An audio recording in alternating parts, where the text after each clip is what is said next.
Hallo meine lieben Freunde, euch steht der Sinn nach Entspannung, nach himmlischer Ruhe. Na, ich hätte einen Tipp für euch, bei dem werdet ihr sogar noch mit einer sehr schönen Fernsicht belohnt. Und so lade ich euch ein zu einer kleinen Wanderung oder einem größeren Spaziergang und wünsche euch ganz viel Spaß beim Anschauen und dann später beim Selbstausprobieren.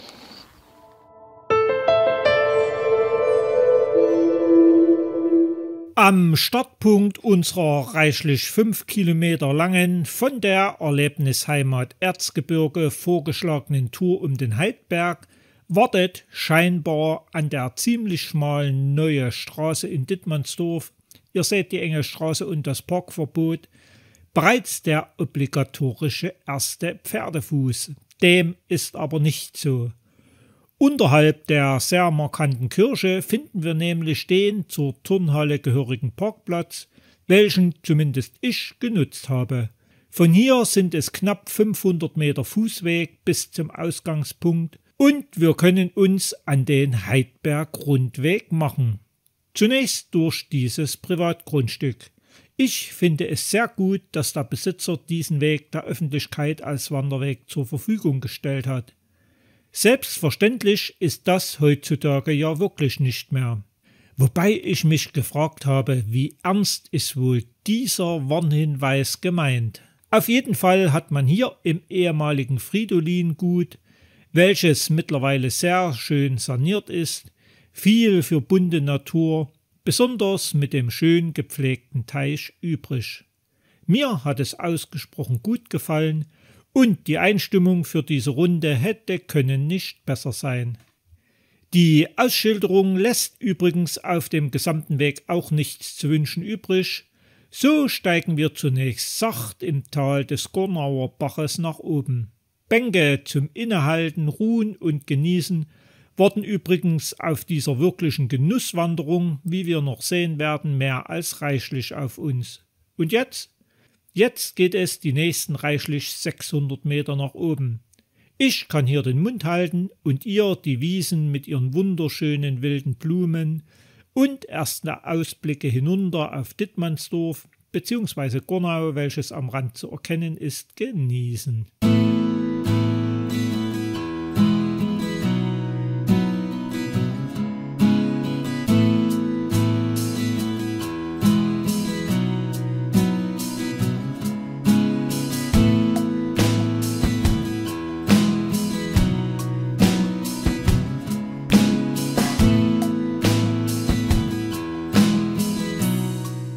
An der ersten Anhöhe bzw. Kreuzung angekommen, stoßen wir auf den alten böhmischen Steig, welcher da einst von Halle, Stichwort Salz aus den Salinen, ins für den Weg namensgebende Böhmen führte, wo es selbiges nicht gab, und urkundlich 1174 im Kloster Tschillen, ihr erinnert euch sicher noch gut an unsere Wanderung zwischen Chemnitz-Fluss und Zwickauer Mulde, erwähnt wurde. Aber heute steigen wir gemütlich und angenehm immer höher.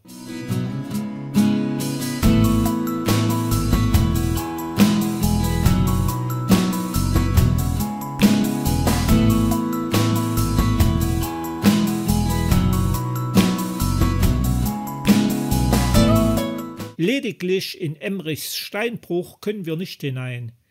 Da haben sich doch tatsächlich richtige Rindviecher breit gemacht. Genießen wir statt des Steinbruchs einfach weiter die schöne Natur und Landschaft. Und wer schaut plötzlich hinter einem Höhenzug heraus und grüßt uns? Natürlich unsere in dieser Region überall präsente, sehenswerte und schöne Augustusburg. An der nächsten Wegeskreuzung angelangt, biegen wir, siehe Schild, nach rechts ab. Wer jedoch ganz auf Nummer sicher gehen möchte, der findet die GPS-Daten zum Download wie immer in der Beschreibung unter dem Video. Doch jetzt geht's einfach nur geradeaus, wobei einen Blick nach links solltet ihr auf jeden Fall nicht vergessen, denn bei guter Fernsicht, leider war es heute, wie ihr seht, viel zu trübe, wird uns das Dach des Erzgebirges mit dem Fichtelberg bzw. Klinowetz auf tschechischer Seite präsentiert. Im Herbst ist der Anblick ganz sicher klarer und besser. Dafür werden wir heute mit himmlisch schönen Blumen belohnt.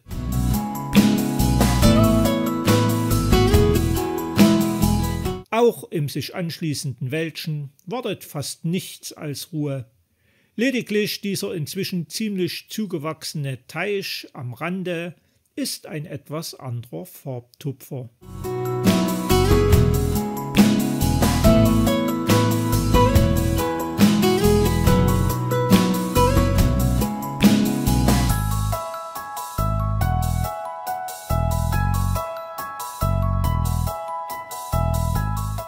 Nach etwa 3 zurückgelegten Kilometern landen wir quasi am Ortsrand von Gurnau, wenngleich es sich hier zunächst nur um Gärten handelt.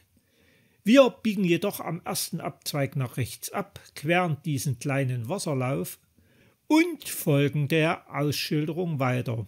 Auch wenn wir hier an den Linden tatsächlich den zivilisierteren Teil von Gurnau und Asphalt erreichen, Stress macht dieses schmale Sträßchen wirklich keinen, ganz im Gegenteil.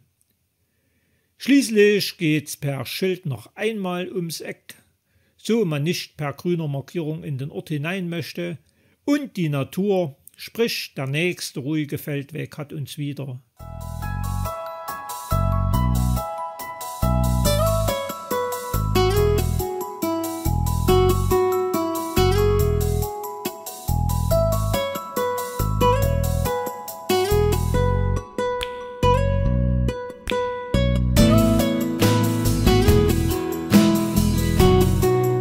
Am Rastplatz ehemaliger Flutgraben bietet sich eine der vielen Bänke zum kurzen Picknick an.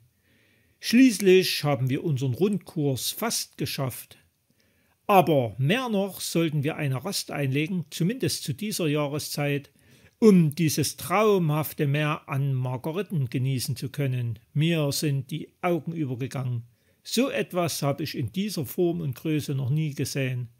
Alleine für diese märchenhafte Wiese habe ich jede Menge Zeit gebraucht. Aber irgendwann landen wir doch wieder im so sehenswerten ehemaligen Fridolin-Gut und am Start bzw. Zielpunkt Neue Straße.